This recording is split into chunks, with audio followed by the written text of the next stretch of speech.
All right, so problem number 15, we've got y is equal to cosecant inverse of x squared plus 1. Okay. Now the problem is that we didn't necessarily, the way the textbook taught it, we haven't done the flashcards yet, and I'll do that in a second.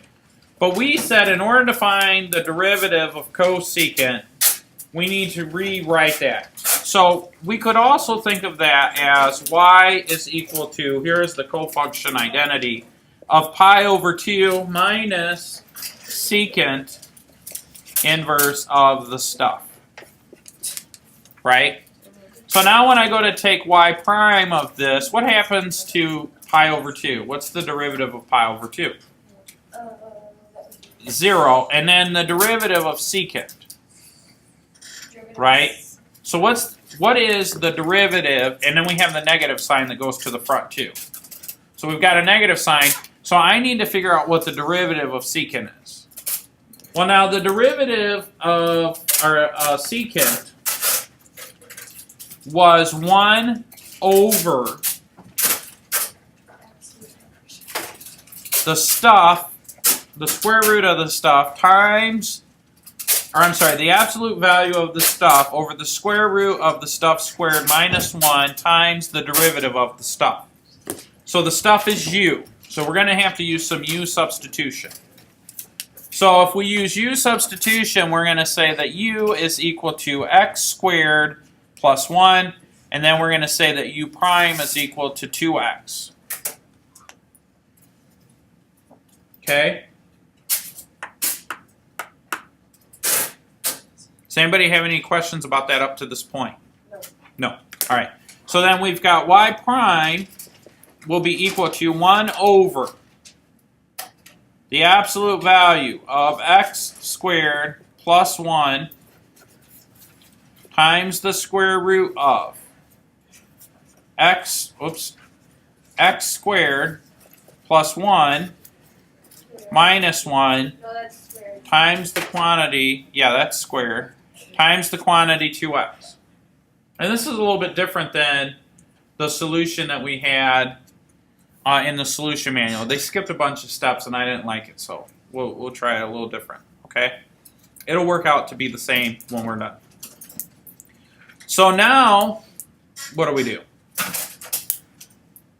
Well, to clean this up a little bit, I'm going to FOIL out this. So what I have x squared plus 1 times the quantity x squared plus 1. So I've got x to the 4th, x squared, and then 1. All right?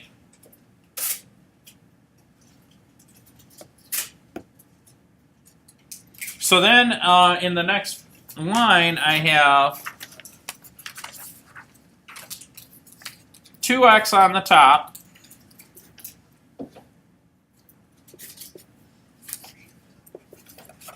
(2x) all over the absolute value of x squared plus 1,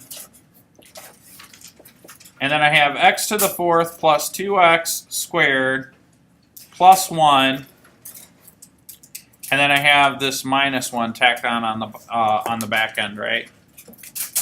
Yeah. This comes from here.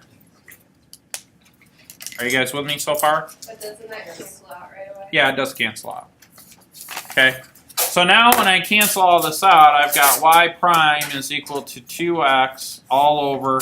Now the absolute value of this is the positive version of this, which is just x squared plus 1 times the quantity x squared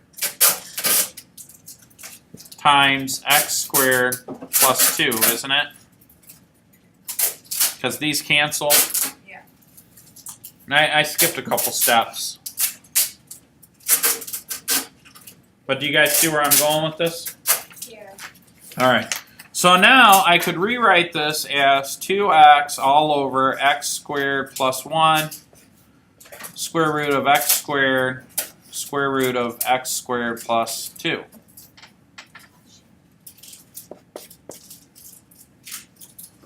Well, what's the square root of x squared? x. So this x cancels with this x up here on the top. Okay? So then y prime is equal to 2 over x squared plus 1, right? Times the square root of x squared plus 2.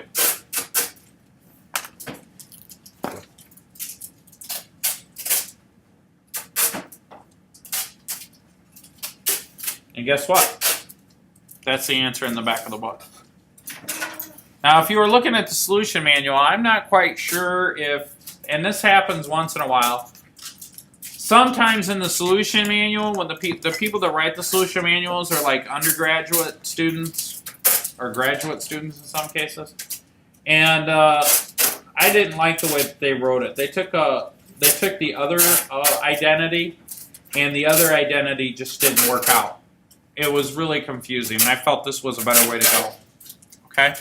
So this works out. That's the answer in the back of the book. Does anybody have any questions? No, but